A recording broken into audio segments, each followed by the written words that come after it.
salaamaaleykum mbokk yi nuyuwaat nañ leen ziar leen di wax képp koo xam ne abonné ko ñu ngi lay ñaan nga dugg abonné te partager vidéo yi ngeen amee ko nu ngeen ko bëggee bu ko defee tey nag ñoo ngi leen indil ci ki nga xam ne mooy Chelsea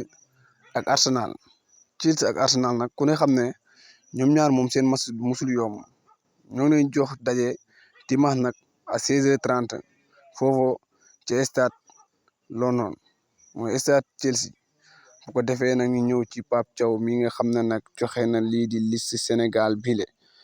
waaw Pape Thiaw nag dugal na listam mais daal liste bi daal mën nañ ne ñun Aliou Cissé daan convoqué bari nañ ñu ci xam ne moom convoqué waa nañ leen